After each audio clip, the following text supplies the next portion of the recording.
Est-ce que vous aimez le Canada? Perso, ce sont les GOAT qui sont derrière ce magnifique breuvage, donc je les respecterai à vie. Mais bref, dans les années 70-80 existait la Maple Leaf Wrestling, une promotion canadienne qui plus tard finira par se retrouver entre les griffes de la WWF. Mais saviez-vous qu'en 2024, on a eu la renaissance un peu spirituelle de cette promotion avec la Maple Leaf Pro Wrestling?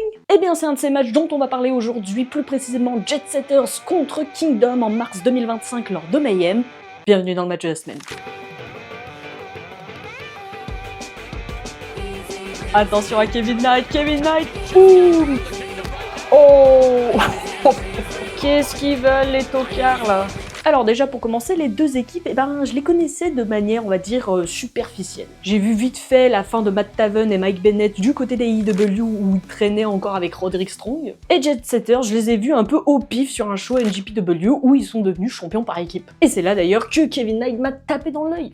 Il est trop fort ce mec. Bref, pour en revenir au match, je passe un plutôt bon moment, hein. C'est plutôt cool. On est face à deux équipes qui font très bien le taf. C'était d'ailleurs marrant de découvrir Kingdom dans un rôle plutôt heal, hein. En fait, c'est les vraies têtes à claques, ces mecs. Mais bon, voilà, le match se passe bien, quoi. Ah non, ça passe pas. Kevin Knight qui va sauver la situation. What? Un double, ils nous ont fait. Et puis à un moment, ça part en couille. QT Marshall essaie de sbire Black Christian et Sheldon Jeans tirent l'arbitre et interviennent dans le match. Leur cible, Kushida et Knight. Et quand on croit que ça y est, c'est fini, ils sont foutus. Josh Alexander débarque. Allez, mais fais-le traverser cette table, vas-y, Josh, vas-y, voilà. Mais bien fait pour sa gueule, c'est magnifique.